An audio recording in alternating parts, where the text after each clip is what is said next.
करेंगे ट्रंप और जेलेंस्की की बहस पर। रूस का एक बड़ा बयान निकलकर अब सामने आया है। रूस ने राष्ट्रपति जेलेंस्की को बताया है बदमाश, और रूस ने कहा कि ट्रंप ने खुद को आखिर कैसे रोका।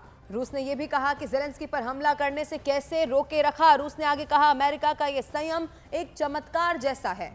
तो देखिए, रूस की प्रतिक्रिया भी निकलकर सामने आ गई है। हालांकि ट्रंप की ओर से डील रूस से भी की गई और जो डील थी वो यूक्रेन से भी की गई, लेकिन यूक्रेन सीजफायर के लिए अभी तैयार नहीं है।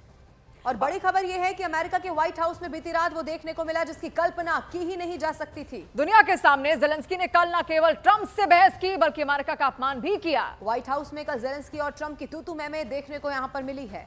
और ट्रंप के द्वारा प्रस्तावित सीजफायर योजना को जेलेंस्की ने सिरे से खारिज कर दिया है। और इसी के बाद माहौल गर्मा गया। जेलेंस्की ने साफ साफ कहा कि वो किसी भी कीमत पर पुतिन से समझौता नहीं करेंगे, जिस पर ट्रंप भड़क गए और इसे तीसरे विश्व युद्ध को न्योता देने जैसा उन्होंने बता दिया। ये विवाद इतना ज्यादा बढ़ गया कि ट्रंप ने जेलेंस्की को बिना खाना खिलाए वापस लौट जाने तक के लिए कह दिया।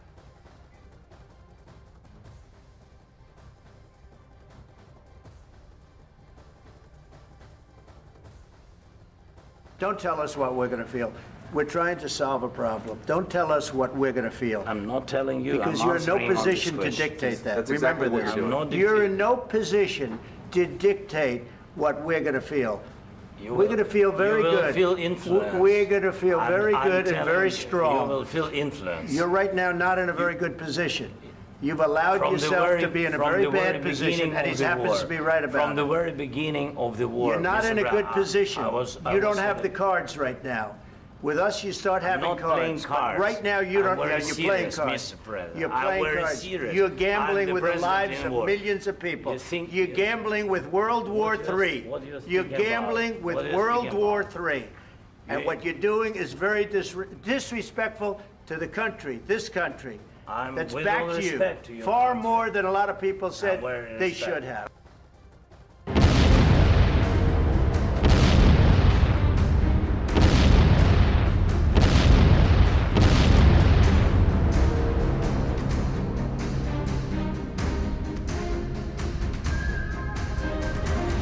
डोनाल्ड ट्रंप और जेलेंस्की में खिंची तलवार। He's not speaking loudly. He's not speaking loudly. Your country's in big trouble. White house में जेलेंस्की ने ट्रंप को सुना दिया। You're playing cards. You're gambling with the lives of millions of people. You're gambling with World War III. On camera Trump Zelensky की तू-तू में। And what you're doing is very disrespectful to the country, this country. जिस महामुलाकात पर दुनिया की नजर थी, जिस mineral deal पर विश्व भर के देश नजरें गड़ाए थे, उस महामुलाकात का अंजाम कुछ ऐसा रहा कि ट्रंप ने शांति समझौते की बात करते हुए जेलेंस्की पर लाखों जिंदगियों से खेलने का आरोप लगा दिया और फिर छिड़ गई व्हाइट हाउस के अंदर मेहमान से ही जंग। Don't tell us what we're going to feel. We're trying to solve a problem. Don't tell us what we're going to feel. I'm not telling you. Because you're in no position to dictate that. That's exactly Remember what this. you're doing. You're in no position to dictate what we're going to feel.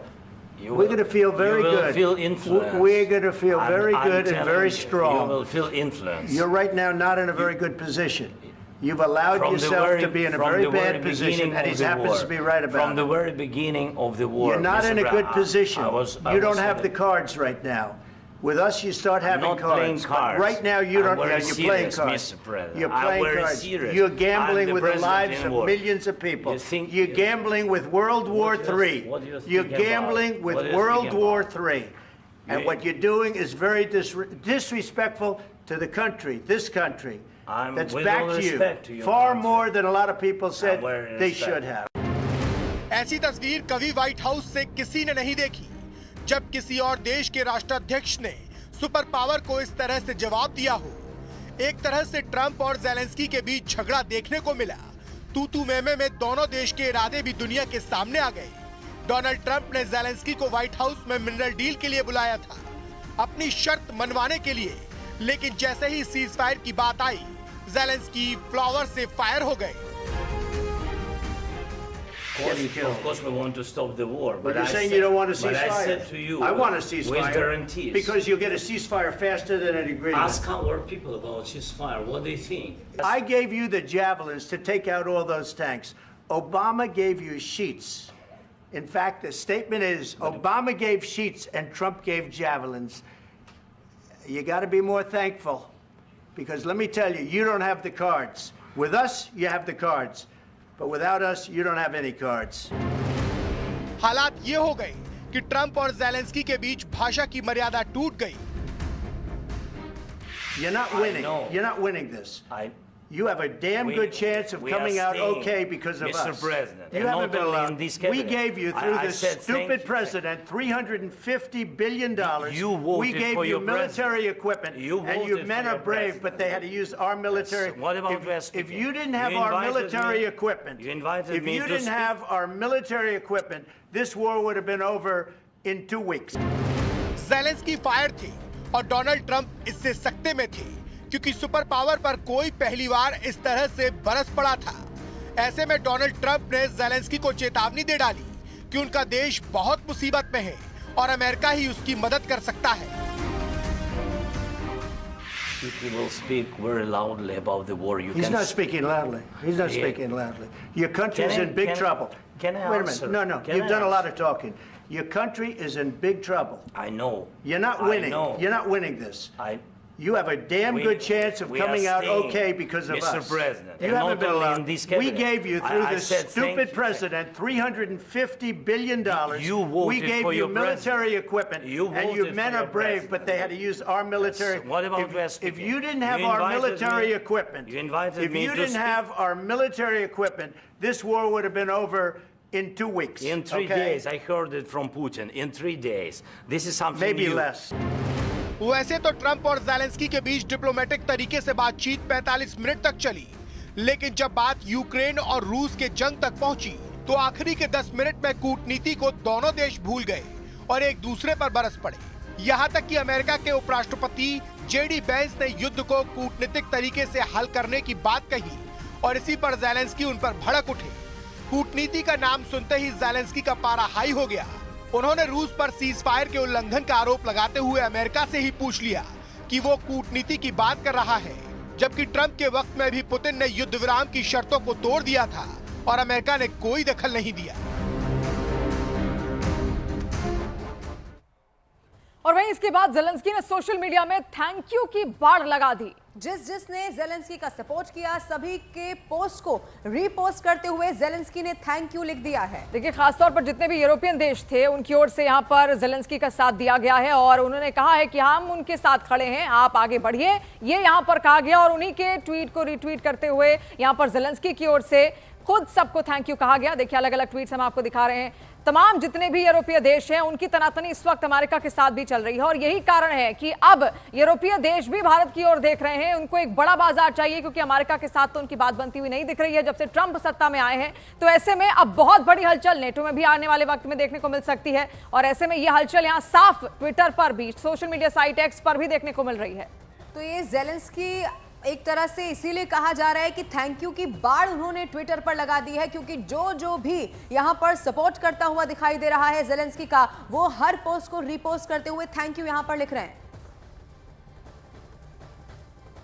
और इसी पर हम बातचीत करेंगे। हमारे खास मेहमान इस वक्त हमारे साथ हैं, उनका तारुफ आपके साथ करा देते हैं। अशोक सज्जनहार जी हैं, पूर्व राजनयिक हैं। इसके अलावा पिनाक रंजन जी हैं, जो पूर्व राजनयिक रह चुके हैं।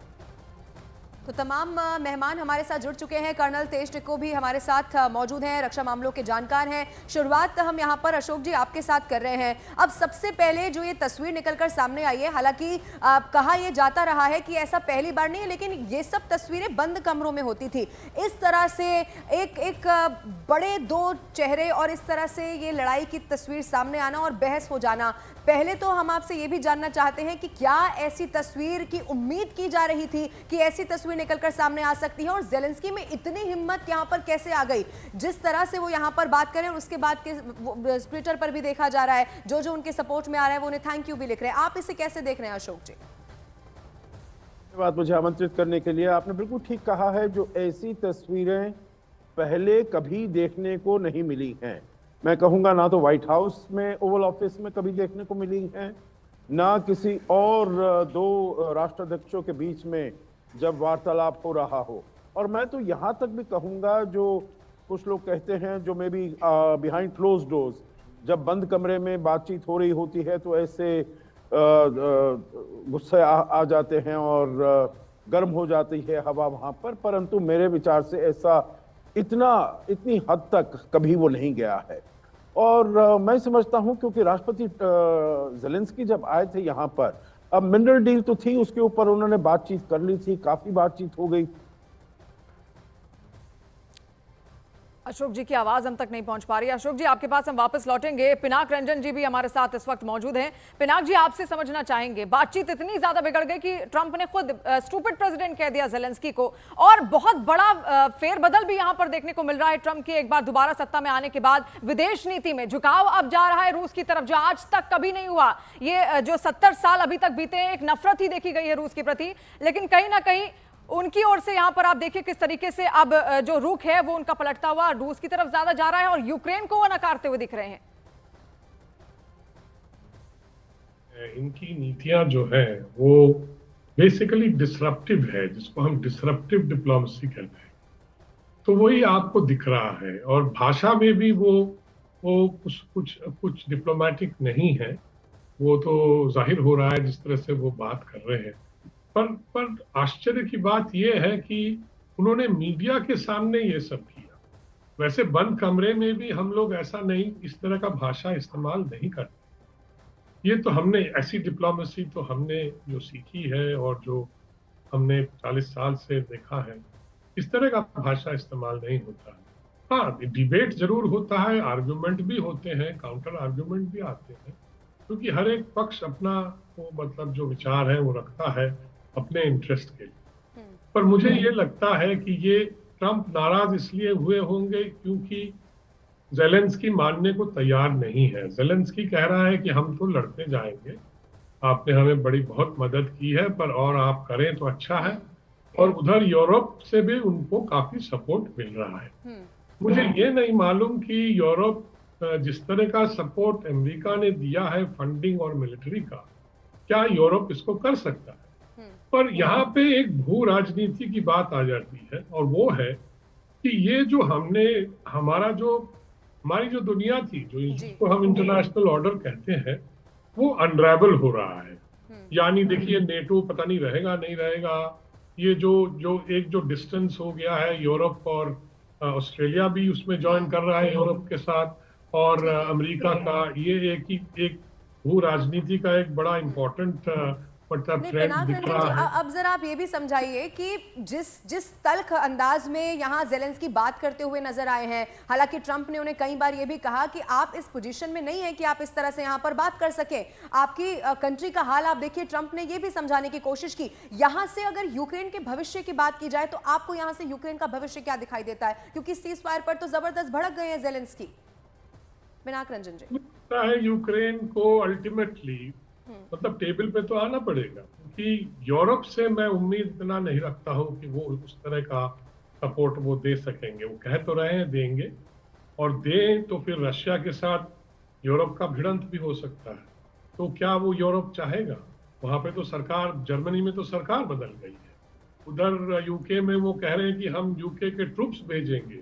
उस तरह का हुआ तो यूरोप में युद्ध जरूर लगेगा, और इस युद्ध में, और इसीलिए ट्रंप कह रहे थे वर्ल्ड वॉर टाइप का सिचुएशन आप क्रिएट करने की कोशिश मत करिए।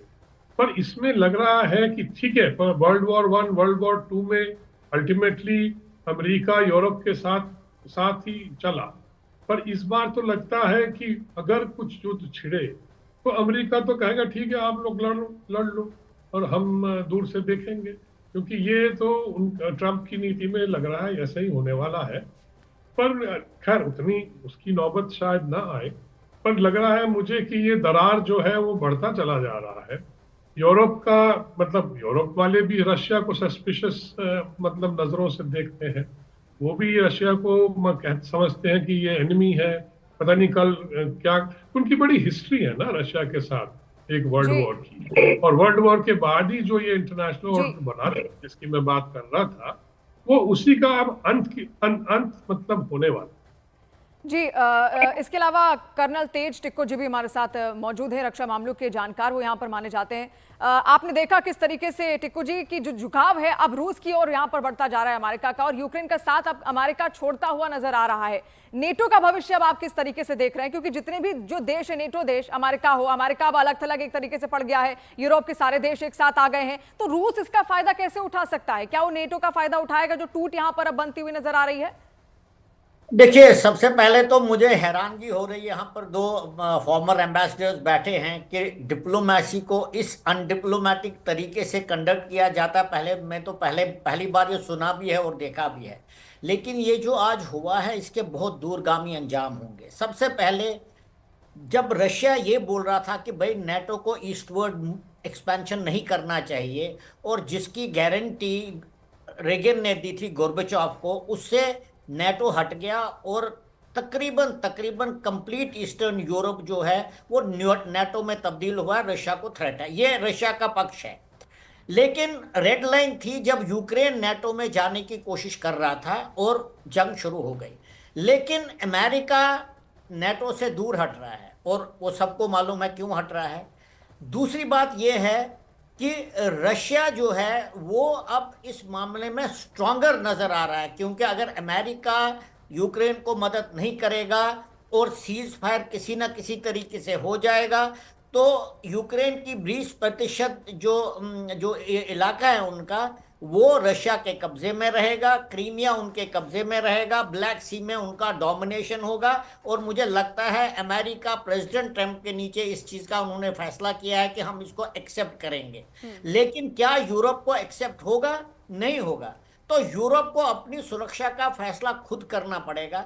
और मैं मानता हूं कि आज की ये जो बहसाबाजी चल रही और पब्लिकली हो रहा है, मुझे लगता है इसके बहुत दूरगामी परिणाम होंगे यूरोप के लिए। नेटो तो मैं मानता हूं अमेरिका नेटो को कोई मदद नहीं करेगा, ना वो यूरोप की अभी मदद करेगा, और यूरोप को अपनी सुरक्षा का प्रबंध खुद करना पड़ेगा। रशिया इन इलाकों को अपने पास रखेगा, वो सीज फायर एक्सेप्ट करेगा और स्थिति ऐसी बनी रहेगी। मैं एक और बात भी ऐड करना चाहता हूं, मेरे ख्याल से ज़ेलेंस्की का रजीम चेंज अब तय है, क्योंकि वही अमेरिका को लगता है वही एक बहुत बड़ी बाधा है सीज फायर में, वो चला जाएगा यहाँ। ठीक है, और जैसा आपने कहा सर कि इसके जो परिणाम है वो बहुत दूरगामी यहाँ से साबित होते हैं, क्योंकि ऐसी तस्वीर किसी ने पहले नहीं देखी। अशोक जी, अब सवाल एक ये भी है कि अमेरिका की जो विदेश नीति है उसके लिए ये बड़ी परीक्षा होगी क्या? क्योंकि देखिए यूक्रेन तो पहले ही ये कहता है कि वहां रोका नहीं गया पुतिन को, तो वो तो किसी भी हद तक जा सकते हैं। वो बार बार यूक्रेन की सुरक्षा की गारंटी की बात इसीलिए करता है। अब ऐसे में आपको यहाँ से भविष्य क्या दिखाई देता है, और अमेरिका की विदेश नीति की ये जो परीक्षा है उसे आप किस तरह से देख रहे हैं अशोक जी? देखिए, मैं समझता हूं ये परीक्षा इतनी अमेरिका की विदेश नीति की नहीं है जितनी कि यूरोपीय देशों की विदेश नीति की है और पूरे विश्व की विदेश नीति की है। क्योंकि ये जो बदलाव किया है ये हमको समझना है, जो ये और देशों ने बदलाव नहीं किया है अपनी विदेश नीति में, ये अमेरिका ने विदेश नीति में अपनी बदलाव किया है, जो उनकी 80 साल से विदेश नीति चली आ रही है। क्योंकि आप देखिए किस प्रकार के शब्द उन्होंने प्रयोग किए हैं। जैसे राष्ट्रपति ट्रंप कहते हैं यूरोपियन यूनियन के लिए, वो कहते हैं यूरोपियन यूनियन का तो गठन ही हमको मारने के लिए हुआ था, है जो शब्द उन्होंने इस्तेमाल किया है, European Union was established to screw the United States, मतलब उनके विरुद्ध काम करने के लिए, और वो बड़ी अच्छी तरीके से कर रहे हैं। तो देखिए, जहां हम बात करते थे ट्रांस अटलांटिक पार्टनरशिप की, इनकी अलायंस की, वहां पर हम देख रहे हैं जो अमेरिका कह रहा है जो ये तो हमारे विरुद्ध काम करने के लिए वो कर रहे हैं। पूरी दुनिया में चाहे उनके सबसे बड़े जो व्यापारी मित्र हैं, चाहे कनाडा है, मेक्सिको है, उनके ऊपर वो धमकी लगा रहे हैं जो हम 25% आपके ऊपर कर देंगे। तो देखिए, मैं ये कहना चाहूंगा विदेश नीति और देशों ने नहीं बदली है, विदेश नीति अमेरिका ने बदली है और सब देशों को उसके साथ कैसे वो करेंगे, वो हैबिट करेंगे, कैसे उसके साथ वो जूझ पाएंगे, वो उनको देखना है। और इसीलिए नेटो पर भी इतना बुरा इसका प्रभाव होगा। और हम देख रहे हैं यूरोप के जो देश हैं, जो पहले ट्रंप डिमांड कर रहे थे जो 2% अपनी जीडीपी का, जी बेशक ये परीक्षा अशोक जी सबके लिए ही है, जितने भी देश जो अमेरिका से जुड़े हैं, जो नेटो के साथ जिनके अच्छे संबंध हैं, उन सबके लिए ही ये एक बड़ी चुनौती के रूप में अब यहाँ पर सामने